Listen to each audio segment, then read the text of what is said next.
Now लेजिनोप्टेरिस oldhamia, जो कि हम एक फॉसिल प्लांट है टेरिडोस्पर्मेल्स या साइकेडोफिलिकल्स का, इसकी अगर हम सिस्टमेटिक पोजीशन की बात करते हैं तो सिस्टमेटिक पोजीशन में सबसे पहले आता है डिवीजन। ये किस डिवीजन को बिलोंग करते हैं? The division of Lyginopteris oldhamia is Spermatophyta.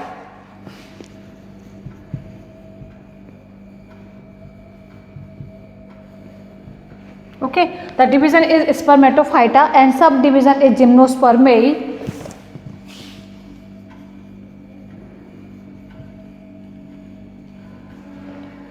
After the subdivision gymnospermae, the class is Cycadopsida.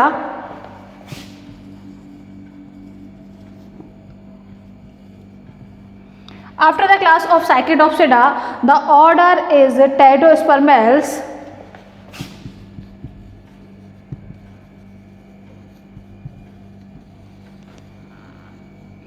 The order Pteridospermales is also known as Cycadophilicales.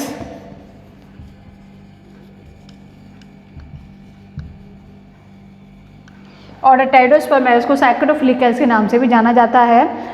And the family is Laginopteridaceae.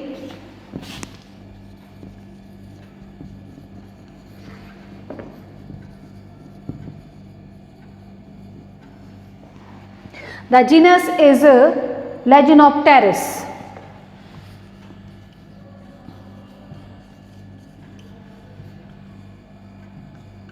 Okay, the genus is Laginopteris. This is the systematic position of fossil plant Lyginopteris oldhamia, जो कि इसको जो fossil मिलते हैं उसको plant को reconstruct करने के बाद में उसका ओरिजिन किस टाइम में हुआ है, कौन कौन से प्लांट से रिजेम्बलेंस दर्शाता है, उसके बिहार पे फॉसिल प्लांट की सिस्टमेटिक पोजीशन को डिसाइड किया जाता है। After the systematic position of Lyginopteris oldhamia we come on the anatomy और external morphology of Lyginopteris oldhamia. Lyginopteris जो था बेसिकली एक छोटा सा प्लांट या ट्री के फॉर्म में, या हम कहते हैं श्रब के फॉर्म में। तो लेजिनोप्टेरिस ओल्डामिया एक स्मॉल ट्री या श्रब लाइक प्लांट था। इसमें अगर हम रूट की बात करते हैं, इसमें एडवेंटिशियस प्रॉप रूट पाई जाती थी। इसका जो स्टेम था वो बहुत ही ब्रांच्ड और वीक टाइप का स्टेम था और सॉफ्ट स्टेम था, जो का डायमीटर जिसका 2 to 4 mm था। अगर स्टेम का डायमीटर 2 से 4 mm इसके स्टेम के डायमीटर होता था और इसका स्टेम बहुत ही सॉफ्ट, वीक और ब्रांच्ड टाइप का स्टेम होता था। इस स्टेम से जो इसका एपेक्स पार्ट था, शीर्ष सिरा था, उससे फर्न जैसी काफ़ी बड़ी बड़ी लीफ बनती थी जिसे हम फ्रॉन्ड कहते हैं। तो फर्न के समान जो बड़ी बड़ी पत्तियां पाई जाती थी उन्हें फ्रॉन्ड कहा गया। ऐसे फ्रॉन्ड लाइक लीफ प्रेजेंट होती थी जो कि स्पाइरल क्रम में या सर्पिल क्रम में लगी रहती थी। और as you know the leaf of Lyginopteris oldhamia is called Sphenopteris, जो कि एक पिन्नेटली कंपाउंड प्रकार की लीफ थी और बाइपिन्नेट टाइप की लीफ होती थी। कभी कभी ट्राइपिन्नेट लीफ भी होती थी। इन लीफ की जो लंबाई थी वो 50 सेंटीमीटर होती थी। Length of leaf is 50 centimetre तक लंबी होती थी। स्टेम का डायमीटर तो कितना है? 2 to 4 mm है। स्टेम बहुत वीक है, कमज़ोर है और बहुत ज़्यादा शाखित है। लेकिन इस स्टेम के शेप पर जो पत्तियां लगी हुई हैं फ्रॉन्ट शेप है, जो कि बाइपिन्नेट और ट्राइपिन्नेट।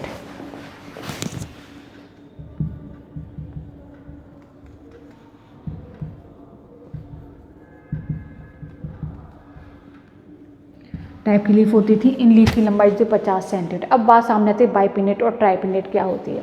बेसिकली आपने देखा है कि इस टाइप नीम की एक लीफ होती है, उसमें ये लीफलेट्स लगे होते हैं। This is the type of pinnately compound leaf, यानी ये जो रैचेस है इस पर डायरेक्टली लीफलेट लगे हुए हैं। This is the type pinnately compound. लेकिन जब रैचेस का डिवीज़न इस तरह से ब्रांच निकले और ब्रांच पर फिर लीफलेट लगे हों, दिस कंडीशन इज कॉल्ड बाइपिन्नेट। ट्राइपिन्नेट में क्या होगा कि रैचिस है, रैचिस से ब्रांच का ओरिजिन हुआ, फिर इससे और ब्रांचेस का ओरिजिन हो रहा है, फिर यहाँ इसमें लीफलेट लगे हुए हैं। This is the condition of tripinnate. Okay, तो अगर यहाँ हम बात करते हैं लेजिनोप्टेरिस ओल्डामिया की, तो लेजिनोप्टेरिस ओल्डामिया में बाइपिन्नेट और ट्राइपिन्नेट प्रकार की पत्तियाँ होती थी। अब हम इसकी एनाटॉमी की बात करें तो अगर हम इस स्टेम की एनाटॉमी की बात करते हैं, स्टेम की एनाटॉमी जो है मोनोस्टेलिक साइफनो-स्टील प्रकार की होती थी। यानी जो इसमें स्टेम स्टीलर सिस्टम प्रेजेंट था वो मोनोस्टेलिक साइफनो-स्टील प्रकार का था, जिसे हम कहें एक रंभी नाल रंभी, यानी एक ही जाइलम फ्लोएम का एक ही पेज प्रेजेंट था जो कि साइफनो-स्टील टाइप का होता था। साइफनो-स्टील में जब स्टीलर सिस्टम में सेंटर में पिथ नहीं प्रेजेंट होती है, सेंटर पार्ट हॉलो होता है, तो उसे हम साइफनो-स्टील कहते हैं। तो यहाँ पे कैसा था ये स्टेम जो था, मोनोस्टेलिक साइफनो-स्टील प्रकार का स्टेम था। सबसे आउटर मोस्ट लेयर इसकी कौन सी, एनाटॉमी ऑफ स्टेम हेडिंग लिखें। अगर हम स्टेम की एनाटॉमी की बात करते हैं तो इसमें हमें 3 स्ट्रक्चर बेसिकली दिखाई देते हैं। फर्स्ट है एपिडर्मिस। एपिडर्मिस जो थी इसके बाहर एक लेयर प्रेजेंट होती थी, वो लेयर होती थी क्यूटिकल की।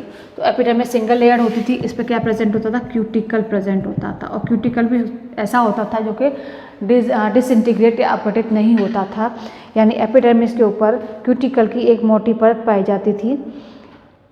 अगर हम कॉर्टेक्स की बात करें तो एपिडर्मिस के नीचे मल्टी लेयर या बहुस्तरीय कॉर्टेक्स प्रेजेंट होता था। इस कॉर्टेक्स की जो आउटर लेयर थी इसमें फाइब्रस थिकनिंग या रेशम स्टूलन पाया जाता था। फाइब्रस थिकनिंग यानी कॉर्टेक्स 2 पार्ट में डिवाइड है, outer cortex and inner cortex. जो आउटर कॉर्टेक्स की सेल हैं इनमें रेशमय स्टूलन या फाइब्रस थिकनिंग पाई जाती थी।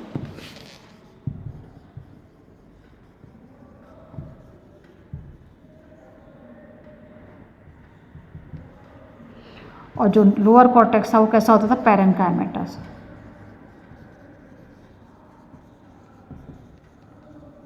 लोअर कॉर्टेक्स पैरेन्काइमेटस था और जो आउटर कॉर्टेक्स था उसमें फाइब्रस थिकनिंग पाई जाती थी।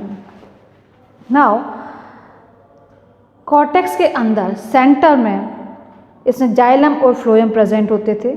प्रोटोजाइलम था मीज़ाक टाइप का होता था। और अगर हम स्टीलर सिस्टम की बात करें तो स्टीलर सिस्टम था मोनोस्टेलिक साइफनो-स्टील प्रकार का था। मोनोस्टेलिक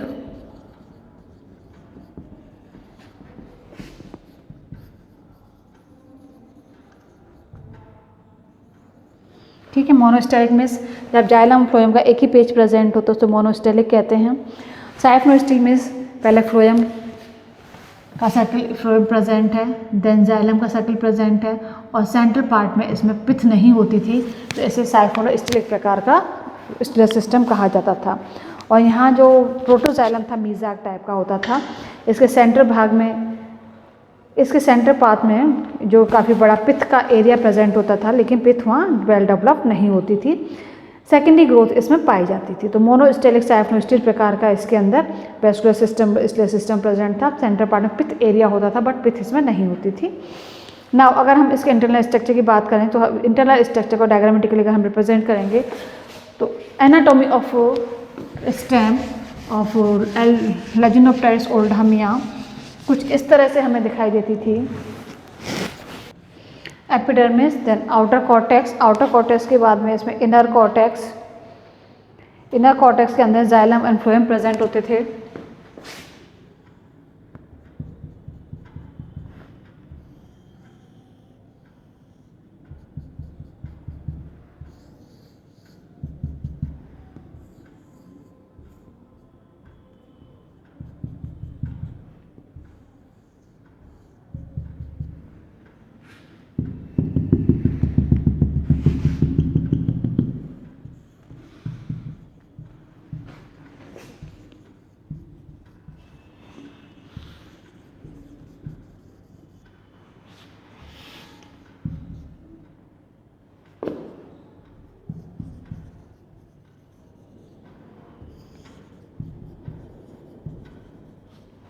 this is anatomy of stem Lyginopteris ओल्डामिया।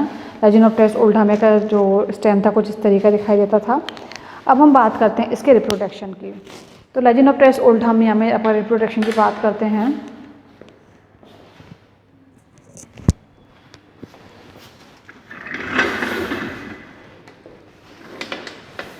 अगर हम रिप्रोडक्शन के अकॉर्डिंग को देखें तो लेजिनोप्टेरिस ओल्डामिया एक हेट्रोस्पोरस डायोशियस टाइप का प्लांट था। हेट्रोस्पोरस मीन्स जब प्लांट पर दो तरह के स्पोर्स पाए जाते हैं, यानी एक स्पोर मेल स्पोर को रिप्रेजेंट करता है, यानी ऐसे स्पोर जो कि मॉर्फोलॉजिकली और फिजियोलॉजिकली डिफरेंट नेचर के होते हैं, तो इस तरह के स्पोर को हम कहते हैं हेट्रोस्पोरस। तो लेजिनोप्टेरिस ओल्डामिया जो था हेट्रोस्पोरस नेचर का था, यानी इसमें स्पोर एक मेल या माइक्रोस्पोर और एक मेगा स्पोर तरह के स्पोर इसके अंदर प्रेजेंट थे। और ये डायोशियस टाइप का प्लांट था। डायोशियस मीन्स जिसे हिंदी में हम कहते हैं एक लिंगाश्रयी, मीन्स जब male and female reproductive organs अलग अलग प्लांट पर प्रेजेंट होते हैं, अलग अलग प्लांट पर बनते हैं, तो उसे हम डायोशियस कहते हैं। तो Lyginopteris oldhamia is a heterosporous and dioecious. इसमें जो पोलन ग्रेन थे, इनका जो काम था या इनका जो फंक्शन था वो एक मेल रिप्रोडक्टिव पार्ट के फॉर्म में इनका फंक्शन या कार्य हुआ करता था।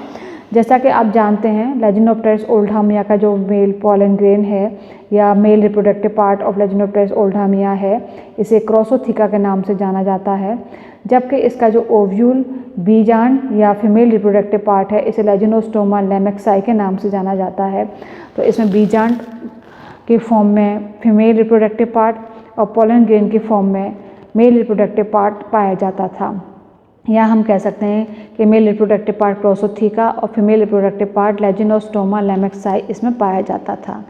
अगर हम इसके इंटरनल स्ट्रक्चर या संरचना पर देखें तो इसमें जो लेजिनोप्टेरिस ओल्डामिया है, लेजिनोप्टेरिस ओल्डामिया में बेसिकली जो क्रॉसोथिका है इसका स्ट्रक्चर एक पिन्नेटली कंपाउंड लीफ की फॉर्म में होता था, जिसमें लेमिना पाई जाती थी और लेमिना पे पेंडेंट फॉर्म में स्पोरेंजिया प्रेजेंट होते थे। ये स्पोरेंजिया माइक्रोस्पोरोफिल पर लगे होते थे और माइक्रोस्पोरोफिल पर नीचे की तरफ लगने वाले स्पोरेंजिया माइक्रोस्पोरेंजिया कहलाते थे और ये होल स्ट्रक्चर जो था वो क्रॉसोथिका कहलाता था। Now I draw the diagram of Crossotheca. Okay, तो क्रॉसोथिका का डायग्राम कुछ इस तरह का होता था। ये ब्रश लाइक जो स्ट्रक्चर है ये माइक्रोस्पोरोफिल है, माइक्रोस्पोरोफिल पर नीचे माइक्रोस्पोरेंजिया लगी हुई हैं और माइक्रोस्पोरेंजिया के अंदर पोलन ग्रेन का फॉर्मेशन होता था और whole structure leaf like structure which bear microsporangia and pollen grain is called microsporophyll. इसे माइक्रोस्पोरोफिल या लघु बीजाणु पर्ण के नाम से जाना जाता था। ओके, तो ये माइक्रोस्पोरोफिल को रिप्रेजेंट करता है, इसे मेल रिप्रोडक्टिव पार्ट है जिसे क्रॉसोथिका कहा गया है। ये इसके माइक्रोस्पोरोफिल है, माइक्रोस्पोरोफिल पर माइक्रोस्पोरेंजिया लगी हुई हैं। इन माइक्रोस्पोरेंजिया के अंदर क्या बनते हैं, माइक्रोस्पोर या पोलन ग्रेन बनते हैं। ओके, अगर हम इसके ओव्यूल की बात करें तो इसमें जो ओव्यूल था उसे लेजिनोप्टेरिस लेमेक्साई कहा जाता है। This is a type of Lyginopteris lomaxii. इसमें आउटर सरफेस पे यहाँ ग्लैंड पाई जाती थी।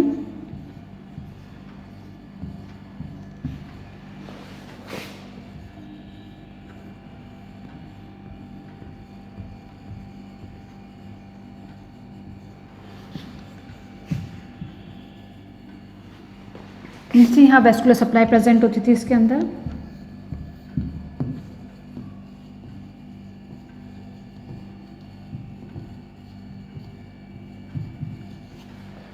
सेंट्रल पार्ट में ओव्यूल प्रेजेंट होता था। This nucellar beak, pollen chamber, nucellar beak के नीचे पोलन चैम्बर इसके अंदर प्रेजेंट है। Nucellar beak, pollen chamber, this integument,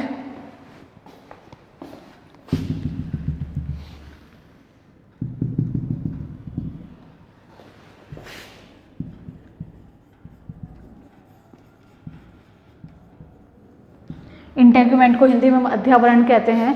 तो आपको पता है कि जिम्नोस्पर्म में जो ओव्यूल है उसके यूनिटैगमिक इंटेग्यूमेंट होता है, यानी एक अध्यावरणीय आवरण ओव्यूल के चारों तरफ पाया जाता है।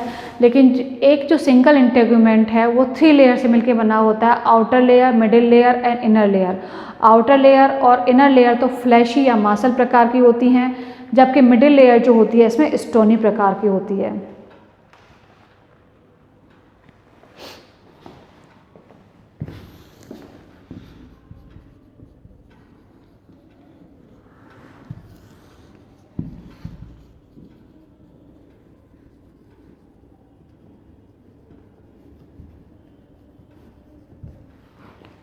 is the Legenopteris lemeksai is a female reproductive part, जैसा कि आपने जिसे male reproductive part Crossotheca and Lyginopteris lomaxii is a female reproductive part.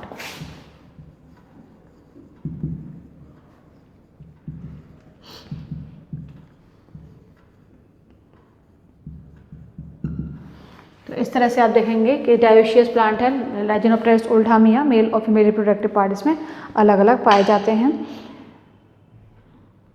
Okay, तो इस फॉसिल प्लांट जो कि साइकेडोफिलिकल्स या टेरोस्पर्मेल्स का एक सिंपल एग्जांपल है।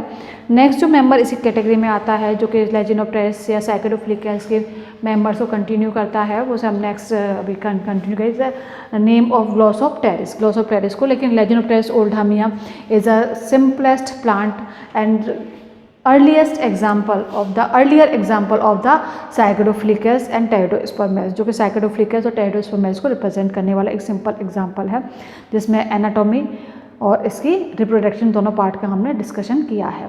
एक बात ध्यान रखना आप लोग, फॉसिल प्लांट कभी भी हमें इंटैक्ट फॉर्म में नहीं मिलते हैं। Fossil plant always reconstructed plant होते हैं, यानी फॉसिल हमें कहीं किसी प्लांट के फॉसिल के फॉर्म में उसकी सीड मिल गई, कभी उसकी लीफ मिल गई, कभी उसका स्टेम मिल गया। तो इन जो फॉसिल प्लांट में रिजेम्बलेंस को देखते हुए इनको रिकंस्ट्रक्ट किया जाता है, इसीलिए फॉसिल प्लांट को हम रिकंस्ट्रक्टेड प्लांट कहते हैं। ओके।